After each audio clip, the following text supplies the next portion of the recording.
They say the first year of marriage is the hardest.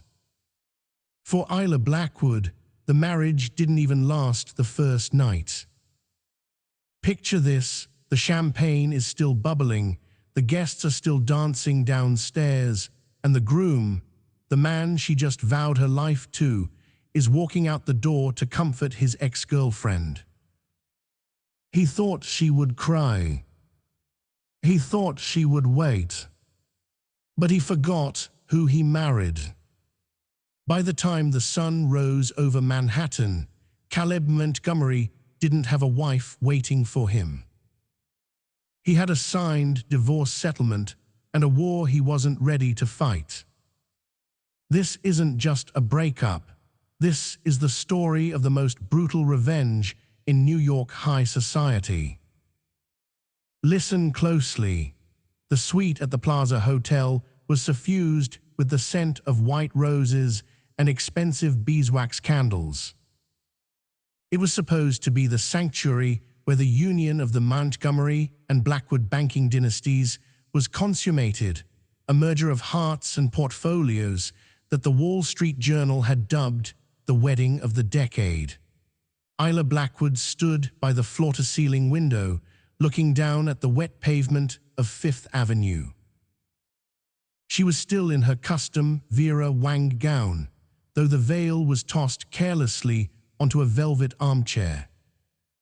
The corset felt like a vice against her ribs, but the pain in her chest had nothing to do with silk or boning. Behind her, Caleb Montgomery was frantically buttoning his shirt. He hadn't even taken off his tuxedo trousers. "You're being unreasonable, Isla," Caleb said, his voice tight with a mixture of guilt and annoyance. He checked his reflection in the gilt-framed mirror, fixing his hair. "It's an emergency. You know how fragile Serafina has been since the accident." Isla didn't turn around. Her reflection in the darkened window showed a woman who looked strikingly composed, despite the fact that her world was quietly imploding. "It is our wedding night, Caleb. It is 1:00 a.m. She's threatening to swallow a bottle of pills, Isla. What do you want me to do? Let her die on my conscience because we're supposed to be drinking champagne." Caleb grabbed his keys from the marble console table. Isla finally turned. Her eyes, usually a warm hazel, were the color of cold tea. "She has parents, Caleb. She has a therapist. She has a brother. Why are you the first responder for your ex-girlfriend?" "Because she trusts me," Caleb snapped, his facade of the charming groom slipping to reveal the petulant air beneath. "Look, I'll be back in 2 hours. We'll have breakfast in bed. We'll laugh about this. Just take off the dress, order some room service, and wait for me. Wait for me." The words hung in the air, heavy and toxic. For 3 years, Isla had waited. She had waited while he found himself in Europe. She had waited while he untangled his messy, codependent relationship with Serafina Hart, a socialite known more for her public breakdowns than her charity work. Isla had been the rock, the sensible one, the woman who played by the rules. "If you walk out that door," Isla said, her voice dropping to a whisper that was louder than a scream, "do not bother coming back to this room." "I won't be here." Caleb paused, his hand on the brass doorknob. He looked at her, really looked at her, for a split second. He saw the tension in her jaw, the way her hands were clenched. But he dismissed it. Isla was the safe choice. Isla was the one who forgave. Isla was the one who understood duty. "Don't be dramatic, honey. It doesn't suit you," he said, offering a dismissive, patronizing smile. "I love you."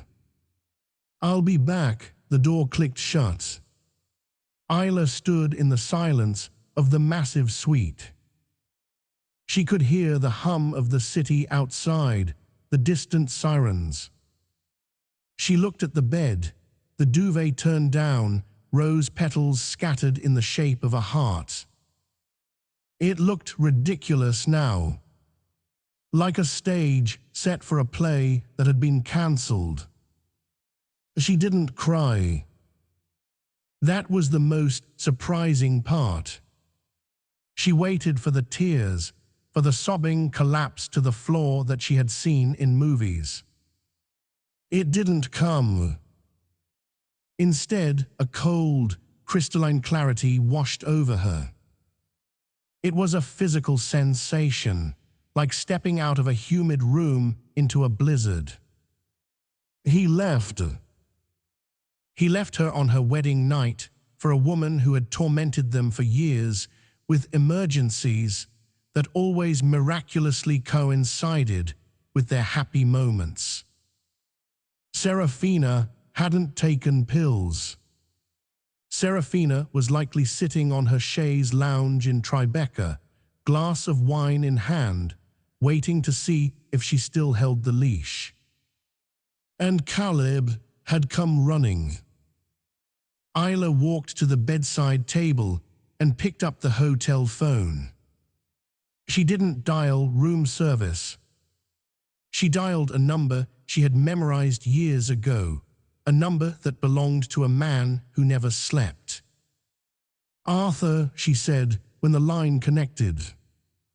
Arthur Penhilligan was the Blackwood family's fixer, a lawyer who moved through the legal system like a shark through dark water. He was 60 years old, expensive and ruthless. Isla, his voice was gravelly, instantly alert. "It's 1:15 in the morning. Is everything all right?" "Where is Caleb?" "Caleb is with Serafina Hart," Isla stated. "I need you to open the file, Arthur. The draft we made 3 months ago. The one I told you to shred." There was a pause on the other end. A heavy, pregnant silence. "You didn't shred it," Isla said. "It wasn't a question." "I never shred anything until the ink is dry on the death certificate, Isla," Arthur replied. "You want to activate the separation agreement?" "No," Isla said, reaching behind her to unzip her dress. The heavy silk fell to the floor in a puddle of white. She stepped out of it, wearing only her silk robe. "I want to file for divorce. Tonight. I want the papers drafted and sent to his email by sunrise. And I want the annulment clauses removed. We aren't doing an annulment. I want a divorce on the grounds of emotional abandonment and infidelity. Isla, infidelity requires proof of he left our bridal suite to go to his ex-lover." Isla cut him off. "I don't care what the legal definition is. That is infidelity of the spirit. Make it happen, Arthur. And send a courier to the plaza. I have a wedding ring to return." Isla hung up. She walked over to the bottle of Dom Perignon sitting in the ice bucket. She popped the cork, a loud crack in the silent room, and poured herself a glass. She drank it standing up, looking at the empty bed. She wasn't Mrs. Caleb Montgomery anymore. She was Isla Blackwood. And she was about to burn the whole house down. At 6:45 a.m., the morning light was grey and unforgiving. Caleb Montgomery stepped out of the elevator on the penthouse floor, rubbing his face. He smelled of hospital antiseptic and stale coffee. The night had been a farce. Just as Isla had predicted, Serafina hadn't swallowed any pills. She had contemplated it. She had been crying hysterically when he arrived, clinging to him, whispering about how she couldn't live without him. It took him 3 hours to calm her down, another hour to speak to her private doctor, and 2 more to fall asleep in the uncomfortable chair in her living room before waking up with a start, realizing the time. Guilt gnawed at his stomach. He had screwed up. He knew it. But Isla would understand. She always understood. He would grovel. He would buy her those sapphire earrings she had looked at in Zurich. He would book a second honeymoon to the Maldives, just the 2 of them, no phones. He swiped his key card and pushed open the door to the suite. "Isla, baby, I'm so sore," the words died in his throat. The room was freezing. The window was wide open, the curtains billowing like ghosts. The bed was perfectly made. Not slept in. The rose petals were gone. The housekeeping staff must have already been here. No, it was too early. Isla, he checked the bathroom. Empty. The closet. Empty. His eyes scanned the room and landed on the small, circular table near the balcony. There was a single object sitting in the center of the mahogany surface. It was her wedding ring. The 4-carat emerald-cut diamond that had belonged to his grandmother. Next to it was a thick cream-colored envelope with the seal of Penhaligon and Associates. Caleb felt a drop of sweat roll down his back.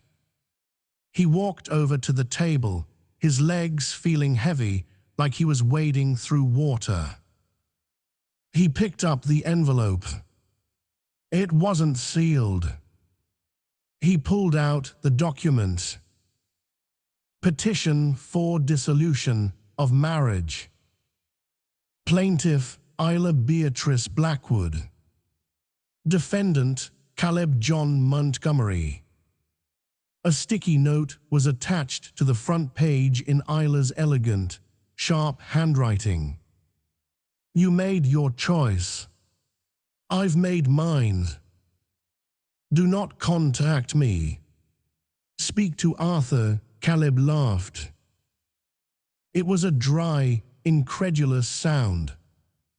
You're joking, he whispered to the empty room. You can't divorce me. We've been married for 12 hours. He grabbed his phone and dialed her number. The number you have dialed has been disconnected or is no longer in service. He stared at the screen.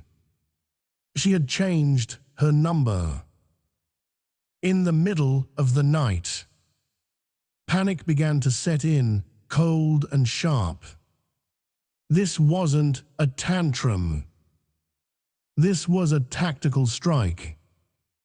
He dialed his mother, Victoria Montgomery, the matriarch who had orchestrated the social aspects of the wedding. Caleb, Victoria's voice was sleepy. It's 7 in the morning. Are you and Isla off to the airport? Mom, Caleb's voice cracked. She's gone. Who is gone? Isla. She left. She left the ring. She served me papers. There was a pause on the line, followed by the rustling of sheets and the sudden, sharp tone of a woman fully awake. What did you do, Caleb? Tell me exactly what you did. Serafina called. I went to check on her. You left Isla Blackwood on your wedding night to go to that. That chaotic woman, Victoria's voice rose to a shriek. You idiot. Do you know who Isla's father is? Do you know what this merger meant for the firm's liquidity? I thought she would wait, Caleb yelled back, the stress breaking him. Isla Blackwood is not a dog you tie outside a shop, Caleb. Caleb hung up. He sank onto the pristine, unslept-in bed. He looked at the ring that symbolized a century of Montgomery history. Suddenly, his phone pinged. A notification from Instagram. Then another. Then a flood of them. He opened the app. Page 6 had just posted. Breaking the shortest marriage in Manhattan history. Sources confirm that Isla Blackwood was spotted leaving the Plaza Hotel alone at 3 a.m. this morning, dragging her own luggage. Insiders say the heiress has already retained top shark Arthur Penhaligon. The groom, Caleb Montgomery, was reportedly seen entering the Tribeca apartment of ex-flame Serafina Hart at 1:30 a.m. Talk about a wedding night from hell. Below the text was a grainy photo of Caleb entering Serafina's building, still in his tuxedo. Caleb threw the phone across the room. It shattered against the wall. Meanwhile, across the city, in a minimalist loft in Soho that Caleb didn't even know she owned, Isla Blackwood was sitting on a white Baukel sofa. She was wearing cashmere loungewear, her face scrubbed clean of makeup. Sitting across from her was Dominic Reed. Dominic was not a part of their social circle. He was new money, a tech mogul who had clawed his way up from the gutter of Hell's Kitchen to the boardroom of a cybersecurity empire. He was rough around the edges, had tattoos hidden under his bespoke suits, and hated the Montgomerys with a passion that burned brighter than the sun. He was also the only person Isla trusted. You actually did it, Dominic said, leaning forward, resting his elbows on his knees. He held a mug of black coffee. His dark eyes studied her face, looking for cracks. I did, Isla said calmly. You know they will come for you, Dominic warned. The Montgomerys. They need your family's capital. Victoria will try to ruin your reputation to force you back. They'll say you're mentally unstable. They'll say you're frigid. Isla took a sip of her tea. She set the cup down with a soft clink. Let them try, she said. I know where the bodies are buried, Dominic. I ran their books for the merger due diligence. I know about the Cayman accounts. I know about the bribes to the zoning commission for the Hudson Yards project. Dominic grinned. It was a wolfish, dangerous grin. So this isn't just a divorce. No, Isla said, her eyes hardening. I don't just want a divorce, Dominic. I want my dowry back. I want damages. And I want to ensure that Caleb Montgomery never embarrasses another woman again. She looked at Dominic. I need a job. A real one. Not the charity board positions my father gives me. I want to work. You're a brilliant architect, Isla. You designed the pavilion, Dominic said. Come work for me. lead the design on the new headquarters in Tokyo. Get out of New York, Isla shook her head. No. If I run, they win. I'm staying right here. But I will take the job. On one condition, name it, we announce it today. While the ink is still wet on the tabloids. I want the world to know that Isla Blackwood didn't crumble. She leveled up. The fallout was immediate, nuclear, and televised. By noon on the day following the wedding, the stock price of Montgomery Holdings had dipped by 4%. It wasn't a crash, but it was a tremor that signaled an earthquake was coming.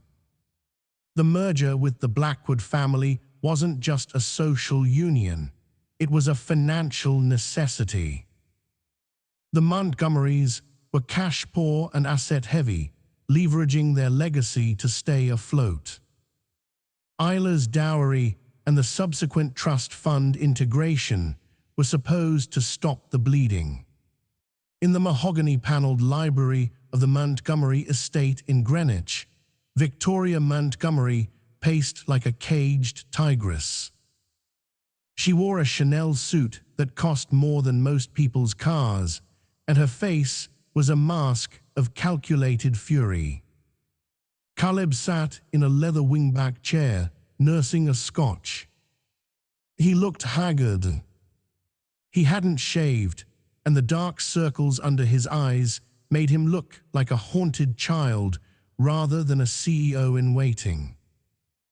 She isn't answering the phone, Caleb muttered, staring at the bottom of his glass. I've called her father. I've called her friends. Nobody is talking. Of course they aren't talking, you fool, Victoria snapped. They are circling the wagons. The Blackwoods are old money. They know how to wage a silent war. But we can't afford silence. Silence looks like guilt. Victoria stopped pacing and turned to their family PR crisis manager, a slick man named Silas Vance. Note, Vance is on the ban list. Let's change to Silas Thorne. Wait, Thorne is banned too. Let's use Silas Gray. Silas, what is the narrative? Victoria demanded. Silas Gray tapped his iPad. The narrative currently is that Caleb abandoned his bride. That's the story page 6 is running. It makes Caleb look like a villain and Isla look like a victim. Victims get sympathy. Sympathy hurts your stock price. Fix it, Victoria commanded. To fix it, we have to pivot, Silas said, his voice oily. We can't say Caleb didn't leave. There are photos. So we have to change the reason he left. We have to make Isla the unstable one. We plant the story that Isla had a manic episode at the reception. That she was irrational, jealous, perhaps intoxicated. That Caleb left to get space because she was becoming violent. Caleb's head snapped up. That's a lie. She was perfectly calm. She was colder than ice. It doesn't matter what is true, Caleb, Victoria hissed, leaning down into his face. It matters what people believe. If Isla is the victim, the Blackwoods pull their money and we go bankrupt. If Isla is unstable, we can claim we are pausing the merger to get her help. It buys us time. Caleb hesitated. He still loved Isla in his own selfish, broken way. But he loved his lifestyle more. He loved the private jets, the Hamptons house, the deference of waiters. He looked at his mother, then at Silas. Do it, Caleb whispered. The smear campaign began at 5:00 p.m. It started with anonymous sources speaking to gossip blogs. They claimed Isla had been throwing champagne glasses in the suite. They claimed she had a history of nervous exhaustion. By the 6:00 p.m. news, the narrative was shifting. Is the Blackwood heiress cracking under pressure? Read the ticker on a major entertainment news channel. Isla watched the broadcast from the wall-mounted television. In Dominic Reed's office. The office was a glass box suspended over the bustle of Hudson Yards. It was modern, sharp, and impenetrable.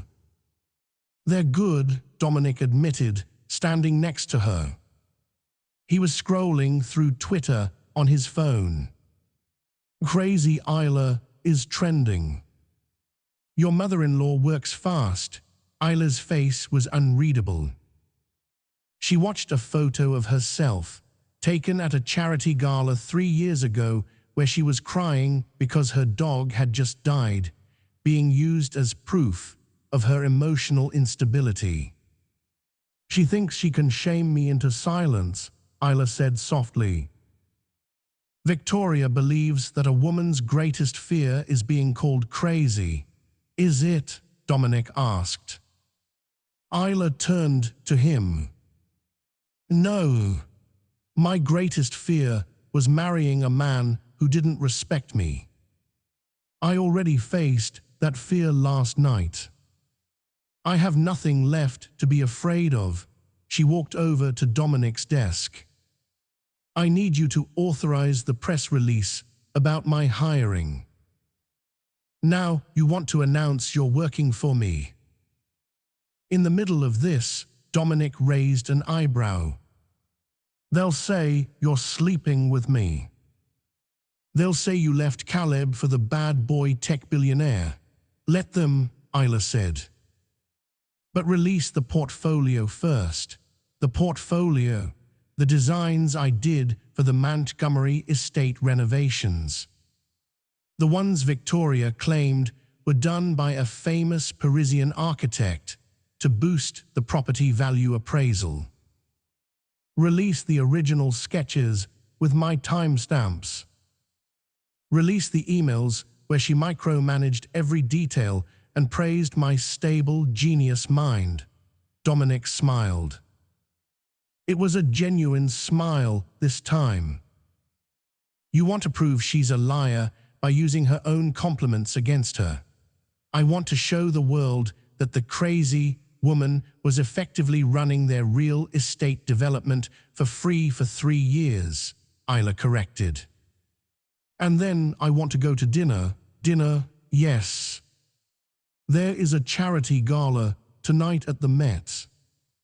The Costume Institute pre-party. I have a ticket. I wasn't going to go because it was supposed to be part of my honeymoon. And now, Isla said, her eyes flashing with a dangerous light, I need a date." "And you own a tuxedo, don't you, Dominic?" The steps of the Metropolitan Museum of Art were swarming with paparazzi. Flashbulbs popped like lightning storms, illuminating the humid New York night. When the black limousine pulled up, the photographers didn't pay much attention. They were waiting for the Kardashians or the Haddids. But when the door opened and a long leg clad in sheer black stockings stepped out, the crowd went silent for a heartbeat. Isla Blackwood emerged. She was not wearing the demure pastels the Montgomery family always forced her into. She was wearing a dress that looked like it had been dipped in liquid midnight, a vintage Alexander McQueen with a structured bodice that looked like armor and a skirt that trailed behind. Her like smoke. Her hair was slicked back, sharp and severe. Her lips were a dark, blood red. and on her arm was Dominic Reed, the man who the old guard of New York despised because he didn't play by their rules. He looked devastating in a velvet tuxedo, his hand resting possessively yet protectively on the small of Isla's back. The silence broke. The screaming started. Isla, Isla. Is it true about the divorce?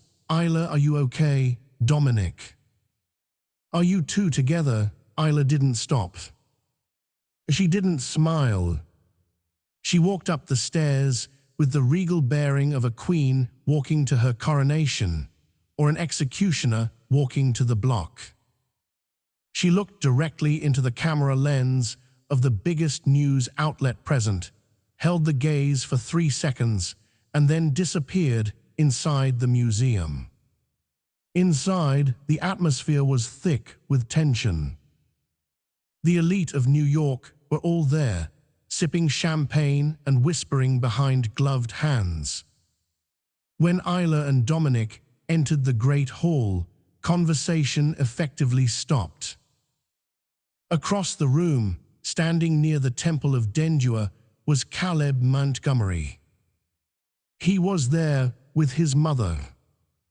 Victoria had insisted he attend to show strength. When Caleb saw Isla, he dropped his champagne flute.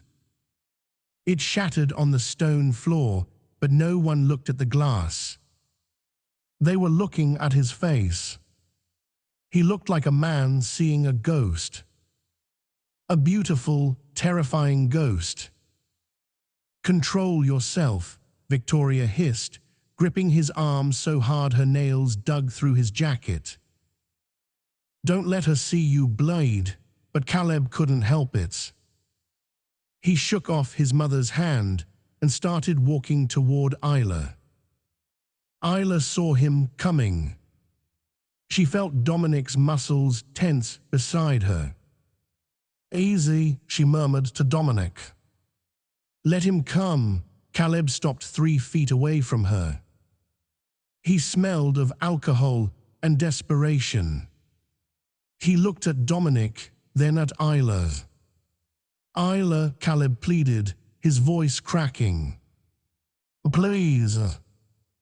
We need to talk." "Alone, I have nothing to say to you, Caleb," Isla said, her voice cool and projected perfectly so the nearby onlookers could hear. "My lawyer has said everything. You're making a scene," Caleb whispered aggressively. "You're embarrassing the family." "I am no longer family," Isla replied. "And I didn't make the scene, Caleb." "You did. When you walked out of the plaza at 1:00 a.m. I told you." "Serafina was dying." "Serafina," a new voice cut in. The crowd parted. Serafina Hart walked in. She wasn't supposed to be there. She wasn't on the list. But Serafina had a way of slipping through cracks. She was wearing a white dress that looked disturbingly bridal. Her eyes were wide and manic. "Caleb," Serafina cried out, rushing over and grabbing Caleb's arm, effectively positioning herself between him and Isla. She looked at Isla with a triumphant, venomous smirk masked as concern. "Oh, Isla. I'm so sorry. I told Caleb not to come. I told him you were too fragile to handle seeing us. It was a masterstroke of manipulation." In one move, she claimed Caleb and reinforced the fragile Isla narrative. Isla looked at Serafina. She looked at the woman who had haunted her relationship for 3 years. The woman who called during dinner, during vacations, during intimate moments. Isla laughed. It was a soft, genuine laugh that echoed in the quiet hall. Fragile? Isla asked, raising an eyebrow. She reached into her clutch bag. That's interesting, Serafina. Because usually, fragile people don't do their own investigative work. Isla pulled out her phone. She tapped the screen and turned it around to face Caleb. Arthur, my lawyer, was very busy this morning, Isla said. He subpoenaed the security footage from your apartment building, Serafina. On the screen, a time-stamped video played. It showed 12:45 a.m., 15 minutes before Caleb left the hotel. In the video, Serafina was in the lobby of her building. She wasn't dying. She wasn't holding a bottle of pills. She was accepting a delivery of a pizza. She was laughing with the doorman. She looked perfectly healthy. You called Caleb claiming you had swallowed pills at 1:00 a.m., Isla narrated calmly. But here you are at 12:45 a.m. ordering pepperoni. And here, she swiped to the next photo, is the receipt, the crowd gasped. It was audible. Caleb stared at the phone. He looked at Serafina. Are you? You said you were on the floor. You said you couldn't breathe. I was confused. I took them after the pizza, Serafina stammered, her face flushing red. Medical records from the private ambulance Caleb called, which arrived at 1:45 a.m., show your vitals were perfect, Isla continued, relentless. Zero toxicity in your blood. You weren't suicidal, Serafina. You were hungry. And you wanted to see if you could make a groom leave his bride on his wedding night. Congratulations. You won the game. Isla turned her gaze to Caleb. He looked sick. The realization was washing over him. He had thrown away his life for a lie. But here is the twist, Caleb, Isla said, her voice dropping to a lethal whisper. You signed a prenuptial agreement. Clause 14, Section B, the Fidelity Clause. It states that if either party engages in extramarital relations, emotional or physical, that results in the abandonment of the marital home, the at-fault party forfeits their claim to any marital assets. Victoria Montgomery stepped forward, her face pale. That clause was meant for Isla. To keep her in line. It applies to both of us, Victoria, Isla said coldly. And by leaving the marital bed to tend to a former lover who was demonstrably not in danger, Caleb committed emotional infidelity and abandonment. The timeline proves it. The video proves it. Isla took a step back, taking Dominic's arm again. I'm not just divorcing you, Caleb, she said, delivering the final blow. I'm activating the penalty clause. You owe me $50 million for breach of contract. And I will take it out of your family's majority share in Montgomery Holdings. She turned to the stunned room. Enjoy the party, everyone. The exhibits are fascinating tonight. Isla and Dominic turned and walked away. Behind them, chaos erupted. Serafina was screaming at a photographer. Victoria was slapping Caleb across the face. As they reached the exit, the cool night air hitting their faces, Dominic let out a low whistle. Remind me never to cross you, Isla, he said, opening the car door for her. You don't have to worry, Dominic, Isla said, sliding into the leather seat. She felt the adrenaline crashing, her hands shaking slightly now that it was over. "You're on my side, always," Dominic said. He got in beside her. "But you know this isn't over. Victoria won't write a check for 50 million. She'll go to war. Real war. Not just tabloids." "I know," Isla said, leaning her head back against the seat and closing her eyes. "That was just the opening battle. Now they're going to try to kill me."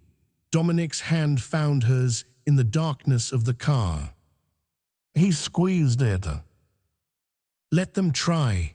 The car sped off into the New York night, leaving the ruins of the Montgomery dynasty behind them. But in the shadows of the museum, a man in a trench coat watched the car leave. He lifted a burner phone to his ear.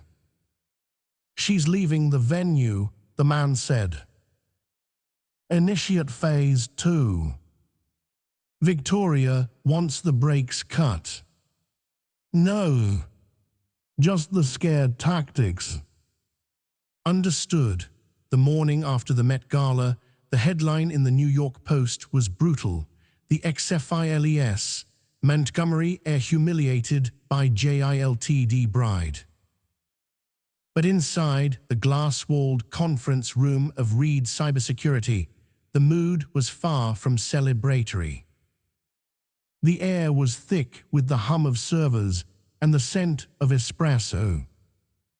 Isla Blackwood sat at the head of the table, flanked by Dominic Reed and a team of 3 forensic accountants. She wasn't wearing a revenge dress today. She was wearing a slate-gray power suit, her hair pulled back in a severe bun. She looked less like a scorned woman and more like a prosecutor. "We have a problem," Dominic said, sliding a tablet across the polished mahogany table toward her. "Victoria didn't just get mad last night. She got proactive." At 4:00 a.m., Montgomery Holdings filed a temporary restraining order against you regarding the release of proprietary company data. They are claiming the architectural designs you threatened to release are trade secrets. Isla scoffed, scrolling through the legal jargon. "They are claiming a patio layout is a trade secret. It's a stalled tactic. Arthur can quash this by lunch.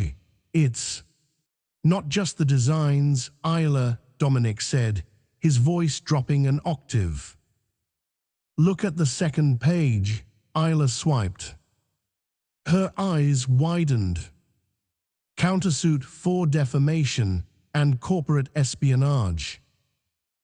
Plaintiff Victoria Montgomery on behalf of Montgomery Holdings. Allegation: Isla Blackwood used her position as fiancée to illegally access confidential client lists and financial records with the intent to sell them to competitors, specifically Reed Cybersecurity. "She's framing me," Isla whispered. "She's saying I only married Caleb to spy for you." "It's a smart narrative," Dominic admitted, leaning back in his chair, his eyes dark. "It explains why you jumped ship so fast. It explains why you're working for me immediately after. It paints you as a corporate mercenary, not a victim. If this sticks, the prenuptial penalty clause is void. You won't get 50 million. You'll get prison time." Isla stood up and walked to the window, looking out over the Hudson River. The grey water churned, matching the turmoil in her gut. She had underestimated Victoria. She thought this was a battle of hearts. She forgot Victoria only cared about the wallet. "If she wants to talk about espionage," Isla said, turning back to the room, her voice steady. Then let's give her something to really sue over. Forget the architectural drawings. I want to look at the consulting fees. One of the accountants, a young woman named Harper, looked up. The consulting fees. 3 years ago, Isla explained, pacing the room. Right around the time Serafina started having her episodes, the Montgomery Family Charity, the Gilded Lily Foundation, started paying a monthly retainer to a consulting firm called Phoenix Solutions. $5,000 a month. Then 10. Now it's $50,000 a month. Standard money laundering, Dominic asked. Maybe, Isla said. But the Gilded Lily is supposed to support orphans in the Bronx. Why are they paying $50,000 a month to a shell company in Delaware? Find out who owns Phoenix Solutions. Dominic cracked his knuckles. Give me 10 minutes. While Dominic's team went to work, Isla's phone buzzed. It was a text from an unknown number. Meet me at the boathouse in Central Park. Alone. 1 hour. It's about the night of the accident. See, Caleb. Isla stared at the screen. The accident, usually referred to the generic car trouble Serafina had years ago that supposedly triggered her anxiety. But the way Caleb phrased it. The night of the accident. I have to go, Isla said, grabbing her purse. Where? Dominic asked, not looking up from his monitors. To clear my name. Take security, Dominic ordered. No. If he sees security, he'll run. Caleb is a coward, Dominic. He's only dangerous when he's cornered. Right now, he's just desperate. Isla left the building, hailing a cab. But as she rode uptown, she couldn't shake the feeling that she was walking into a spider's web. The Central Park boathouse was bustling with tourists, but the path behind it, leading toward the Ramble, was quiet. Isla found Caleb sitting on a bench, staring at the murky water. He looked worse than he had the night before. His eyes were bloodshot, his hands shaking. He didn't look like a titan of industry.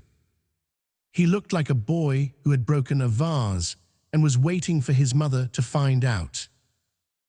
You came, he said, not looking at her.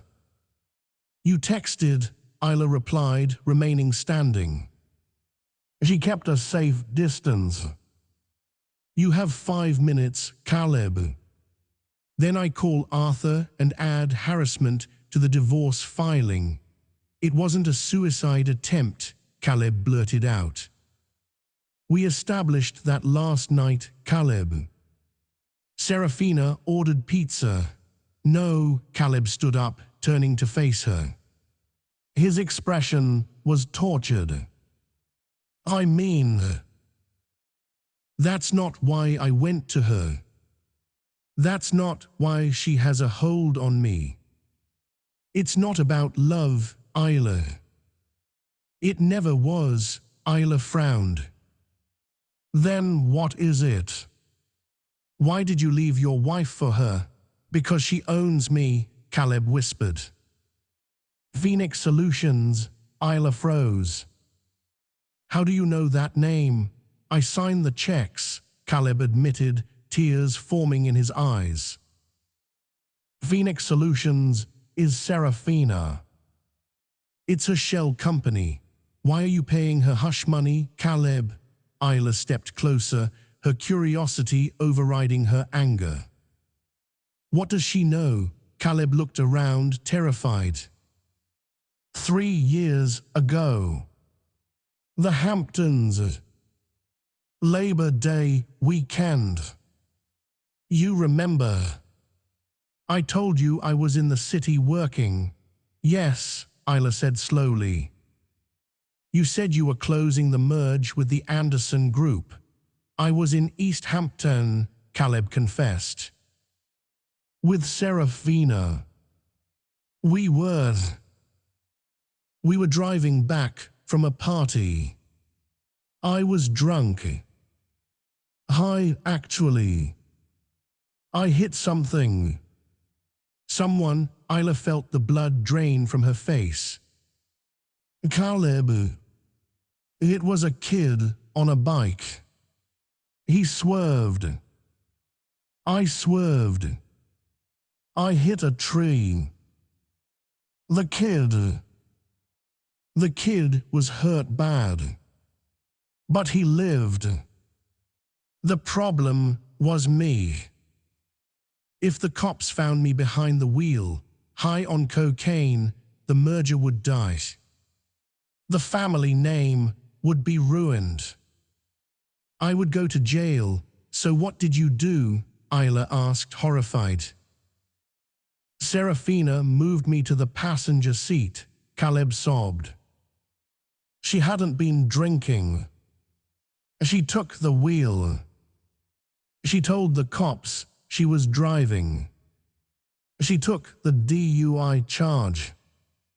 She took the suspended license. She saved me. Isla stared at him. The puzzle pieces slammed into place. The constant emergencies, the devotion. The tolerance of Serafina's erratic behavior. It wasn't love. It was a hostage situation. And now she blackmails you, Isla said. The consulting fees, that's her payment for taking the fall. She has a video, Caleb said, wiping his nose. From that night, me in the driver's seat passed out. She threatened to release it if I didn't leave the wedding. She said if I married you, I wouldn't need her anymore. She couldn't let that happen. You coward, Isla hissed. You let a woman manipulate you for 3 years because you were too afraid to face the consequences of your own actions. And you dragged me into this. I wanted to tell you, you wanted a nurse with a trust fund, Isla yelled. You wanted my money to pay her off. No. I love you, you don't know what love is. Isla turned to leave. She had what she needed. She had the leverage. Wait, Caleb grabbed her wrist. You can't use this. If you expose Phoenix Solutions, you expose me. I'll go to prison. You should have thought of that before you got behind the wheel, Isla said, ripping her arm free. Suddenly, a heavy hand clamped onto Isla's shoulder from behind. I'm afraid he's right, Isla, a smooth, dark voice said. Isla spun around. It was the man in the trench coat from the night before, Victoria's personal security chief, a man named Marcus. Wait, Marcus is on the ban list. Let's use sealers. No, used him. Let's use Victor. No, Cale. It was Cale, Victoria's fixer. Mrs. Montgomery would like a word, Cale said. She thought Caleb might crack. He's always been the weak link. Isla reached for her phone, but Cale snatched it from her hand. A family meeting, Cale smiled, showing too many teeth. At the estate. Right now, I'm not going anywhere with you, Isla said, backing up. You are, Cale said, pulling a small syringe from his coat pocket. Unless you want to have a very public fainting spell right here in the park. Sedatives are so hard to explain to the press. Isla looked at Caleb. He was looking at the ground, ashamed. He had led her into a trap. "I'm sorry, Isla," Caleb whispered. "Mother said she just wants to talk."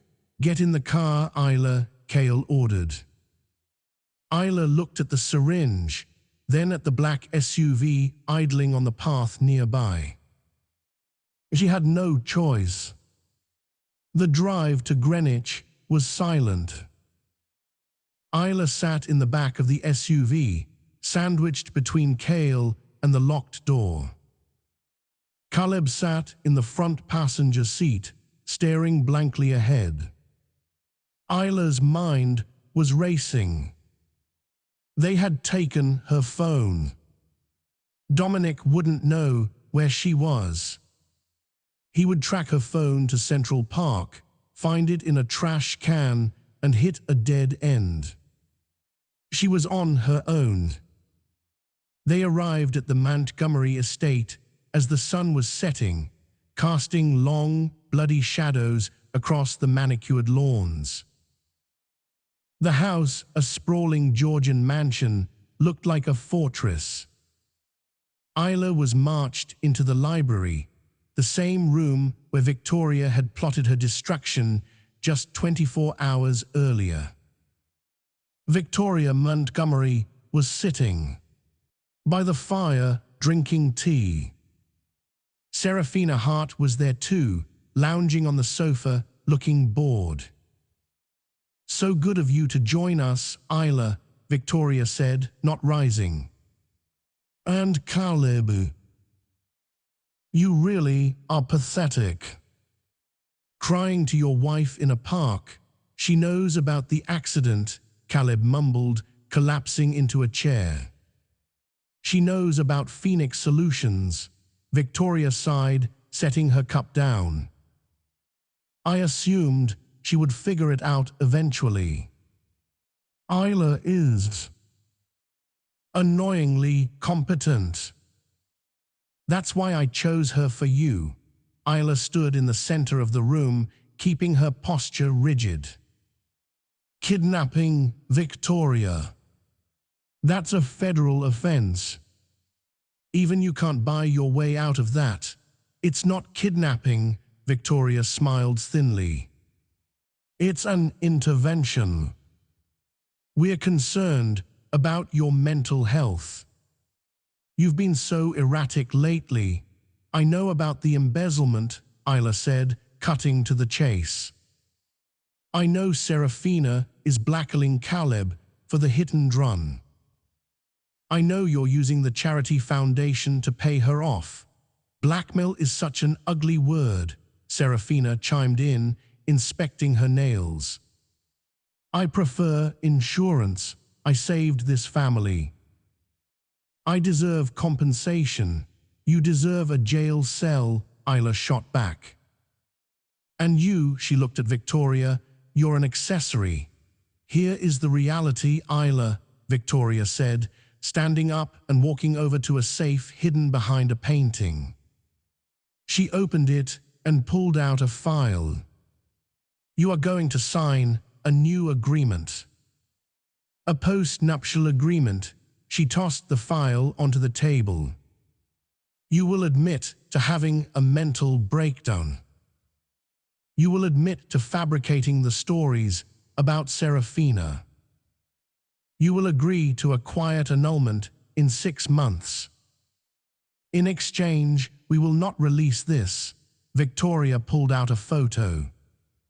It was a picture of Isla's father, the Honorable Senator Blackwood, shaking hands with a man known to be a cartel financier. Isla froze. "Did you think we didn't do our due diligence on your family?" Victoria sneered. "Your father's last campaign had some questionable donors. If this leaks, the senator goes down. His legacy is destroyed." It was a stalemate. Mutually assured destruction. If Isla exposed the Montgomerys, they would destroy her father.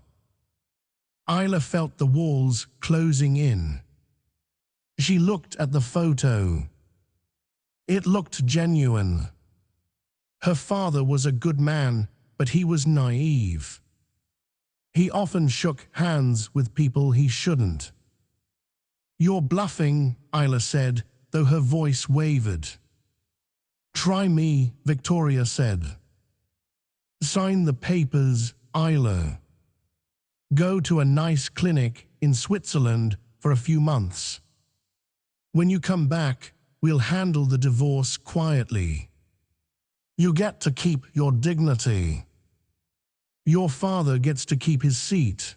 Isla picked up the pen. Her hand hovered over the papers. The room was silent. Caleb was watching her, hope in his eyes, hope that she would save him again. Serafina was smirking. Isla looked at the pen. Then she looked at the grandfather clock in the corner. Tick, tock. 7:00 p.m. Dominic. She remembered something. When she was hired by Reed Cybersecurity, Dominic had insisted on standard protocol. He had given her a panic button. Not a physical one, but a digital trigger. If you are ever in trouble, type your PIN into any digital device backwards. She didn't have her phone. But there was a laptop open on the desk next to Victoria, Caleb's laptop. "I need to read it first," Isla said, her voice trembling faintly. I need a drink. My throat is dry. Get her water, Cale," Victoria commanded.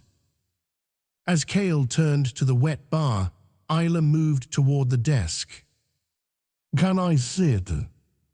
"I feel faint." "Sit," Victoria waved her hand dismissively. Isla sat at the desk. The laptop was asleep. She tapped the space bar. It prompted for a password. She didn't know it. But the emergency call feature on the lock screen was accessible. She clicked it. The keypad appeared. She typed in her PIN, 1989. Then she backspaced. She typed it backward, 9891. She hit dial. The call failed, of course. It wasn't a real number. But to the Reed cybersecurity server monitoring the network traffic of every device associated with the Montgomery merger, which Dominic had been monitoring since the wedding, it was a flare. "What are you doing?" Serafina snapped, jumping up. Isla slammed the laptop shut. "Checking the time." "I want to leave." "Sign the paper and you can leave," Victoria said. Isla picked up the pen again. She had to stall. "This clause about the assets. It's vague, it's standard," Victoria said impatiently. "I won't sign it until it's specific," Isla said, channeling every ounce of her architectural precision. "I want the Blackwood Trust excluded explicitly." "Fine," Victoria huffed. "I'll handwrite the amendment." Victoria bent over the desk to write. Isla watched the clock. 10 minutes. She needed 10 minutes. Dominic was in Manhattan. A helicopter would take 15. "You know," Isla said, trying to keep them talking. "I always wondered why you hated me, Serafina." "Was it just the money?" Serafina laughed, a harsh, jagged sound. "Hated you. I didn't hate you. I pitied you. You were so boring, so perfect. Caleb needed fire. He needed chaos. You were just warm milk. And yet, Isla said, he married the warm milk. Because chaos is exhausting, isn't it, Caleb? Caleb looked up. I just wanted peace, he whispered. I just wanted everyone to stop screaming. You'll get peace when you're dead, Victoria snapped. Done. Sign, she pushed the paper back to Isla. Isla took the pen. She touched the tip to the paper. Crash.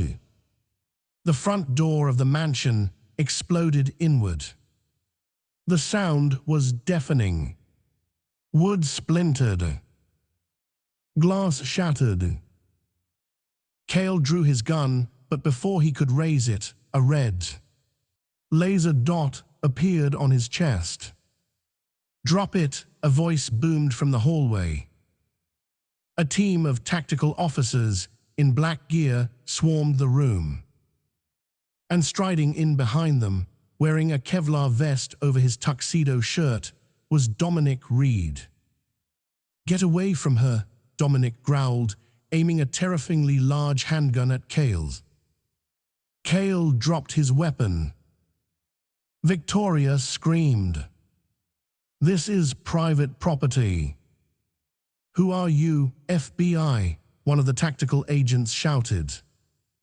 Nobody move. Dominic walked straight to Isla. He holstered his gun and grabbed her face in his hands.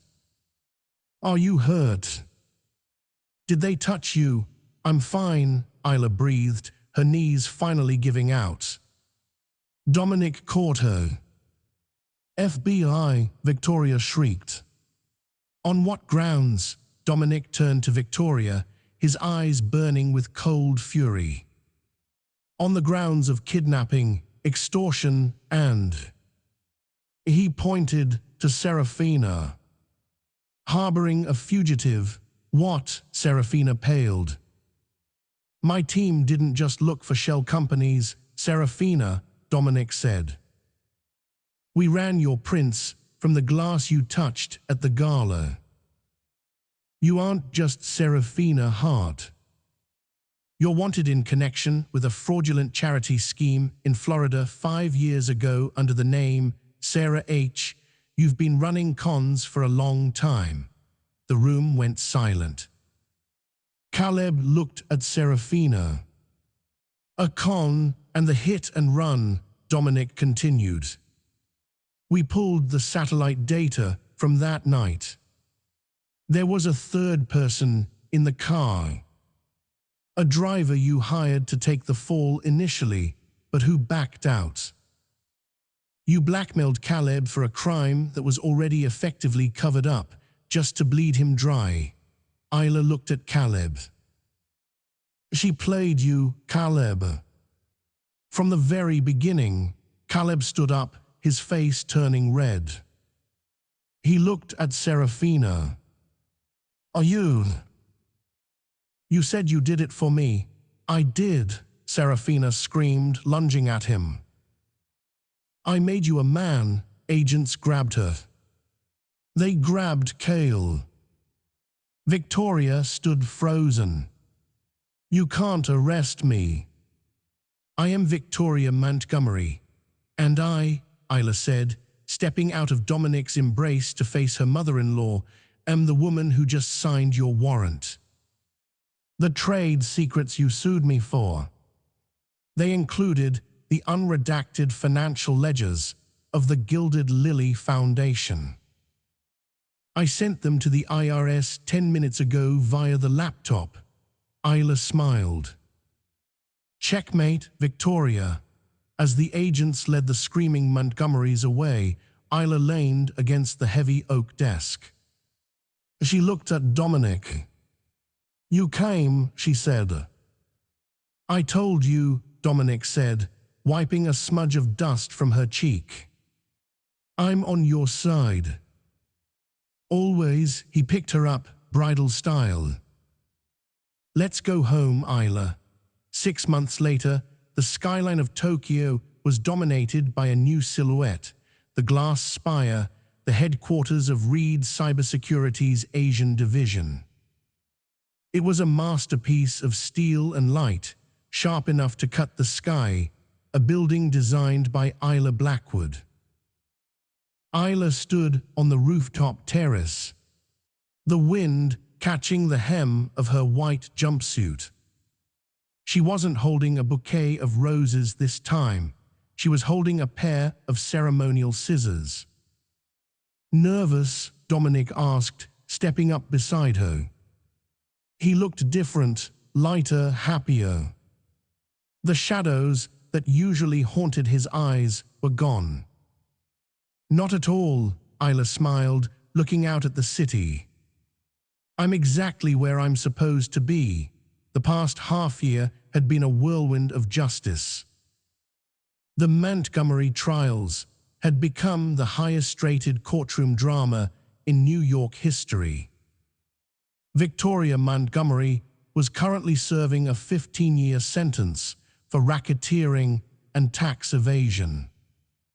The IRS had been thorough. Not a single Cayman account was spared. Serafina Hart, or Sarah H., as the court knew her, pleaded guilty to multiple counts of fraud and extortion. She wouldn't see a luxury suite for a decade. And Caleb. He avoided prison by turning state's witness against his mother. But he lost everything else. The last Isla heard, he was working as a bartender in a mid-tier hotel in Jersey City, living in a studio apartment, finally free of his mother's expectations, but crushed by his own mediocrity. He had sent Isla a letter once. She burned it without reading it. The press is waiting, Dominic said, offering her his arm. They want to know if the rumors are true. Which rumors? Isla asked, taking his arm. That I'm the new CEO of Blackwood Reed Architecture. Or that I'm dating my boss, Dominic grinned, leaning down to kiss her forehead. Both, let them talk, Isla said, cutting the ribbon with a decisive snip. I'm done explaining myself to people who only watch from the sidelines. She walked into the flashbulbs, not as a victim, not as a wife, but as a woman who had walked through fire and built a castle from the ashes. And that is the story of Isla Blackwood, a woman who turned her worst nightmare into her greatest victory. She proved that sometimes the person who leaves you is actually doing you the biggest favor of your life. Caleb Montgomery thought he was abandoning a broken woman, but he was actually freeing a queen. What do you think? Did Isla go too far with her revenge, or did the Montgomery family get exactly what they deserved? And what would you do if your partner left you on your wedding night for an ex? Would you cry, or would you call a lawyer like Arthur's? Let me know your thoughts in the comments below. I read every single one. If you enjoyed this story of betrayal, justice, and rising from the ashes, please hit that like button. It really helps the channel. And don't forget to subscribe and ring the notification bell so you never miss a new story. Until next time, remember, living well is the best revenge.